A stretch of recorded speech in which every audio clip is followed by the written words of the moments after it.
Assalamualaikum warahmatullahi wabarakatuh. Baiklah, pada video kali ini kami akan mempraktikkan praktek coaching dalam alur percakapan tirta. Saya sebagai pengamat Maida Wardina dan Ibu Siti sebagai coach dan Ibu Yanse Dedikasi sebagai coaching. Sebelum melakukan percakapan coaching, saya akan melakukan praobservasi terlebih dahulu kepada coach. Saya akan mendiskusikan tentang rubrik penilaian percakapan coaching. Menurut Bu Siti, bagaimana kompetensi apa yang akan dikembangkan dalam coaching nanti? Kalau bisa ketiga-tiganya, Bu Maida ya. Bisa nanti saya perhatikan penuh juga ya, mendengarkan aktif dan juga memberikan pertanyaan-pertanyaan ke bobot sehingga nanti si coachingnya nanti bisa mencari solusi. Oh iya, berarti ketiga-tiganya ya. Iya. Tapi menurut Bu Siti dari ketiganya itu kompetensi mana yang lebih spesifik yang akan Ibu Siti observasi? Mendengarkan aktif. Ya. Menurut Bu Siti, bagaimana indikator ketercapaian dari tujuan pengembangan yang akan diinginkan? Tujuan pengembangan. Indikator. Nanti dibandingkan dengan percakapan yang terjadi nanti, si coachingnya nanti menemukan solusinya dan dia merasa rileks dengan berbicara, mengungkapkan dengan cara terbuka, dan saya ingin berusaha untuk mendengarkan dengan baik. Baiklah, itu kegiatan pra-supervisi. Mari dilanjutkan dengan kegiatan coaching yang akan dilaksanakan oleh Bu Siti dan Bu Yanse. Kepada Bu Siti dan Bu Yanse, Selamat siang ini Bu Yanse, kita ketemu kembali. Iya. Iya. Gimana keadaannya Bu Yanse? Puji Tuhan sehat. Alhamdulillah.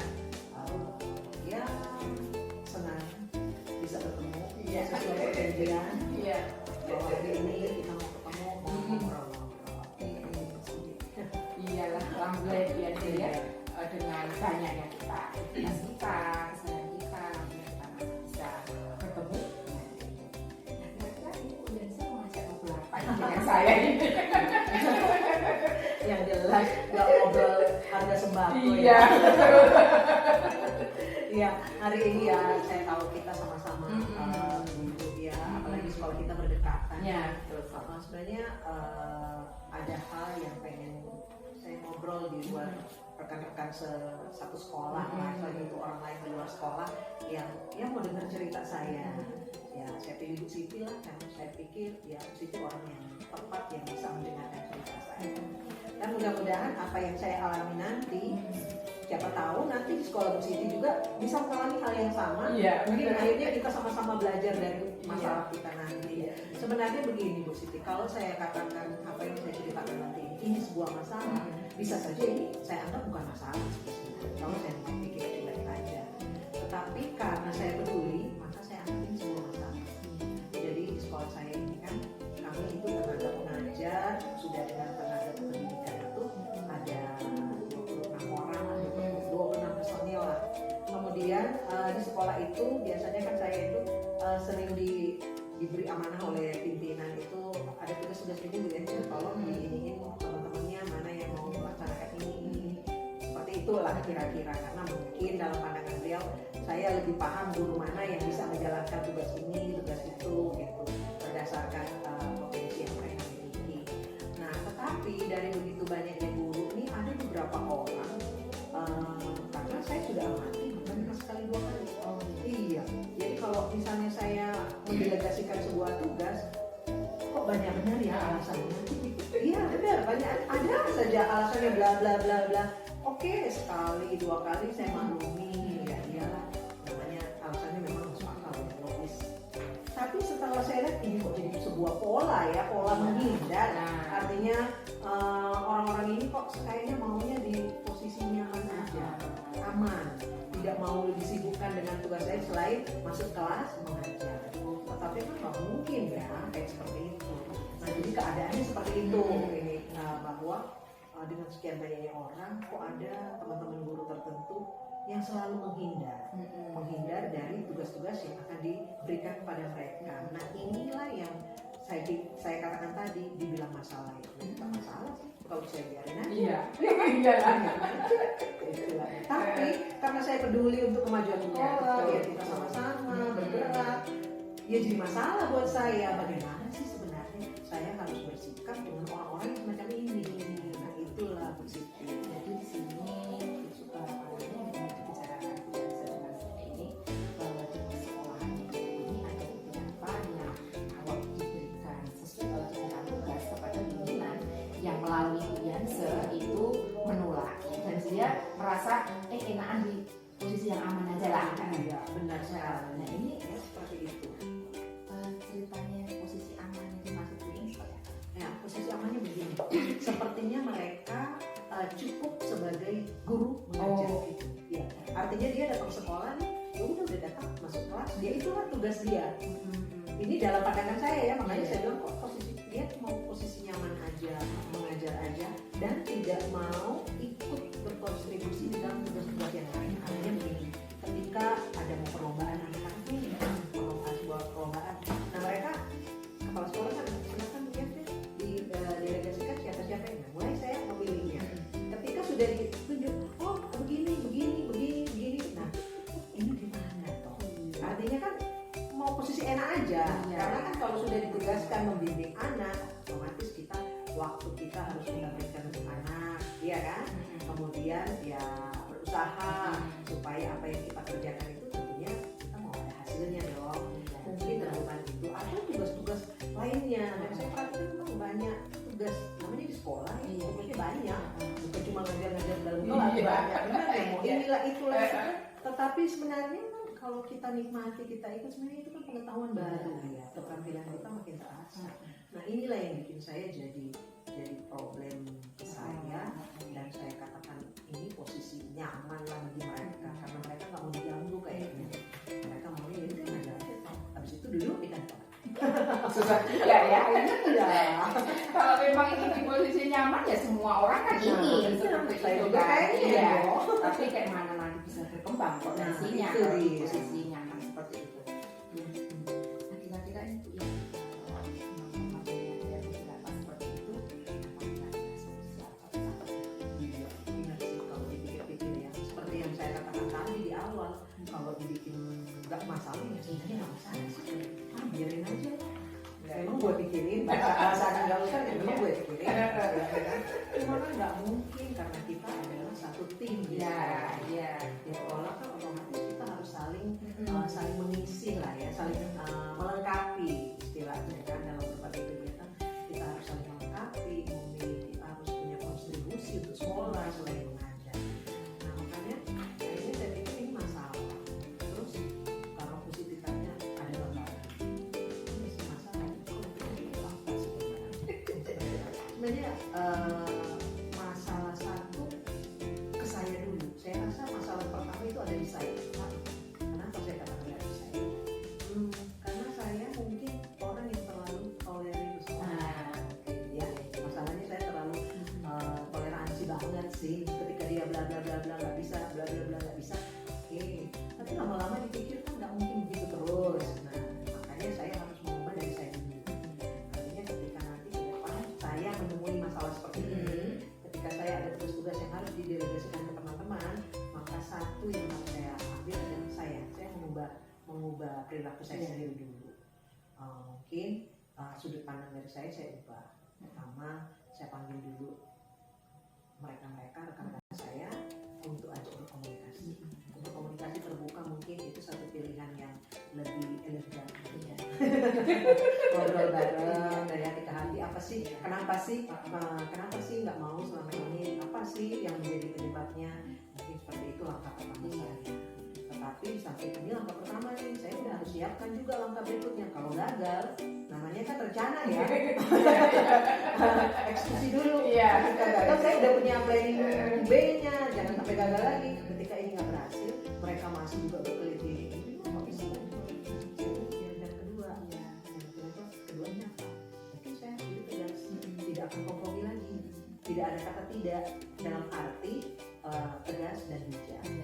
Tidak ada kompromi bukan berarti saya harus marah-marah. Tidak, karena saya sama-sama buruk, saya tidak berhak untuk marah. Cuma saya harus tegas bahwa tidak kompromi karena ini sudah ditugaskan Anda, ini harus dikerjakan. Jadi tidak boleh orang lain. Inilah tugas yang harus dikerjakan. Supaya mereka mau nggak mau harus kerja. Nah, tapi kalaupun langkah kedua ini tidak dikerjakan juga, kalau langkah kedua ini tidak dikerjakan juga, dengan terpaksa saya harus kembali ke laptop, kembali ke pemberi amanah. Ya saya kembalikan, saya menghadap kepala sekolah, saya akan ceritakan bagaimana di lapangan lah ya, bagaimana tugas ini tidak dilaksanakan, tapi dalam tanda kutip bukan berarti mengadu, menjadi tentang ilmu. Artinya hanya memberi masukan kepala sekolah, sebaiknya kepala sekolah yang langsung. Kalau untuk mereka ini, biarlah jangan melalui saya, tapi dari kepala sekolah saya. Mungkin dengan begitu mereka akan langsung. Ini istilah Ada 3 nih strateginya. Satu nggak bisa, kedua nggak bisa, ketiga ya. Mudah-mudahan kalau nanti diajak berbicara secara terbuka, mungkin dia bisa lebih ini lagi dengan pendekatan personal ya. Siapa tahu belum akrab. Iya, tadi saya tangkap 3 strateginya di sini ya. Jadi ada mengubah mengubah polanya biasa ya, dengan mengumpulkan secara pribadi, mulai diajak bicara face to face begitu ya, terus tegas dan bijak, dan juga istilahnya nanti kalaupun itu strategi tidak tercapai nanti kembali ke pimpinan ya. Baik sekali Bu Yan. Nah ini kira-kira Bu Yan dalam komitmen yang sudah dibuat ini butuh nggak kelas? Ya, namanya sebuah lingkungan sekolah ya, saya tidak sendiri, ada orang-orang lain di sekitar saya yang mungkin bisa saya ajak untuk kolaborasi. Jadi saya butuh orang lain juga untuk memberikan pandangan yang lain, masukan, atau sama-sama menangani permasalahan ini. Rekan-rekan guru yang mungkin saya pilih ya orang-orang yang memang benar-benar paham dalam arti kematangan emosinya juga bagus, nggak pakai emosi. Dan yang kedua ya tentu saja pimpinan. Iya, kayaknya sudah biar ya. Sudah banyak lebar alhamdulillah ini. Bu Yan ngajak ngobrol saya, berarti kan ada kepercayaan yang ada dari saya. Jadi saya ingin nanti mendengar lagi ya dari Bu Yan. Nah, strategi itu ternyata sampai strategi berapa?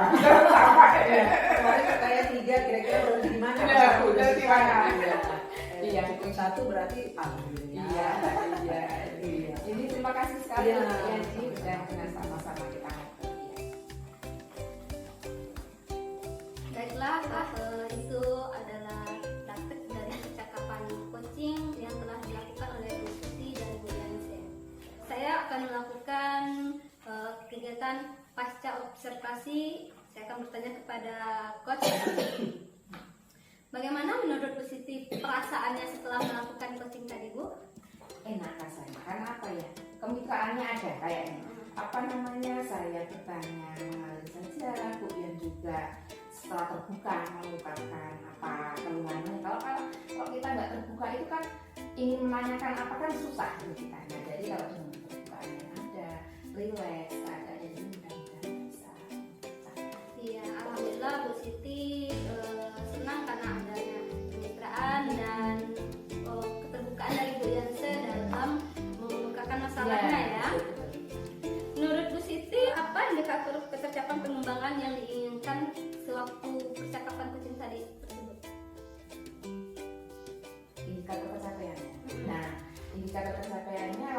Alhamdulillah coaching merasa sudah plong, sudah puas, dan juga sudah mendapatkan gambaran apa yang ingin dilaksanakan. Bahkan sudah ada 3 strategi tadi yang sudah dilakukan.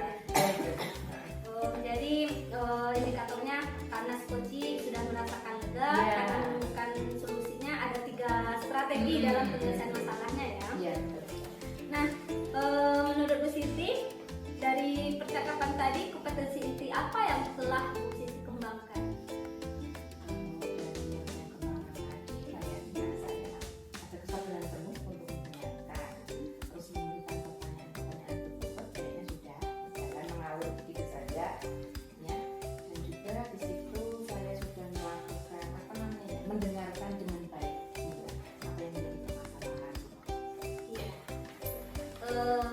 Alhamdulillah dari saya mengamati percakapan coach dengan coach, saya juga sudah melihat adanya kompetensi inti yang dimiliki oleh coach Ibu Siti, yaitu kehadiran penuh, dapat mendengarkan aktif, dan mengajukan pertanyaan berbobot. Baiklah, itulah hasil praktek coaching kami dengan alur percakapan Tirta. Terima kasih atas perhatiannya.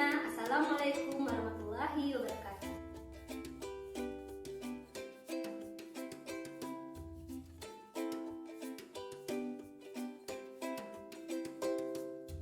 Assalamualaikum warahmatullahi wabarakatuh.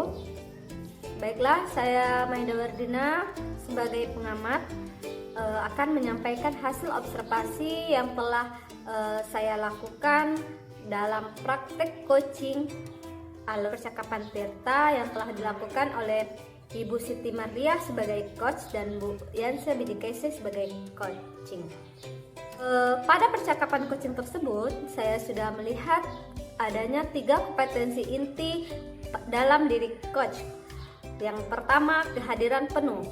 Coach dapat memusatkan perhatiannya ke kehadiran penuhnya terhadap coachee.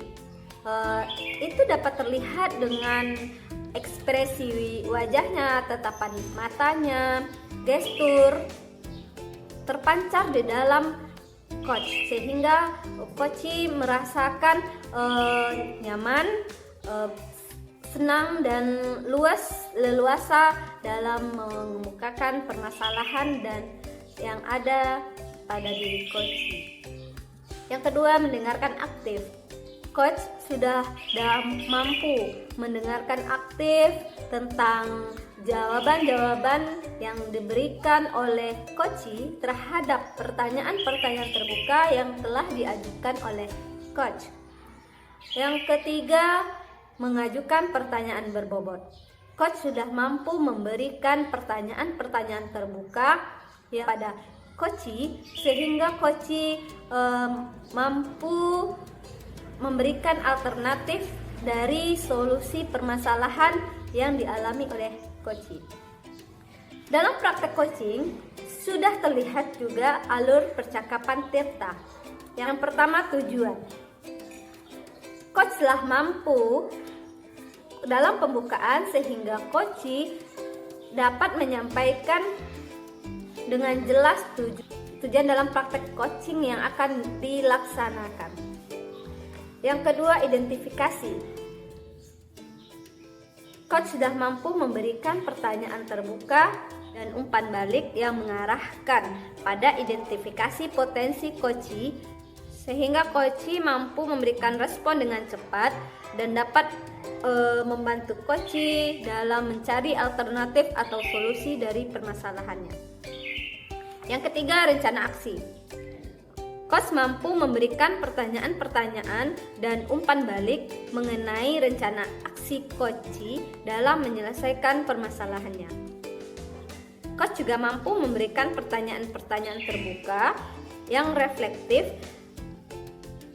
dan mengarah kepada pengambilan keputusan secara mandiri dalam penyelesaian permasalahan oleh coachee. Yang keempat, tanggung jawab. Coach telah mampu memberikan pertanyaan-pertanyaan dan umpan balik mengenai komitmen coaching mengenai komitmen Koci dalam menjalankan rencana aksinya. Coach telah mampu menanyakan tentang komitmen terhadap rencana yang diambil oleh Koci dan ternyata membuat Koci menjadi yakin akan keputusan dalam solusi yang telah dia ambil. Baiklah, sekian, terima kasih. Itulah hasil dari pengamatan saya terhadap praktek coaching yang telah dilakukan oleh Ibu Siti dan sebagai coach dan Ibu Yanse sebagai coach. Assalamualaikum warahmatullahi wabarakatuh.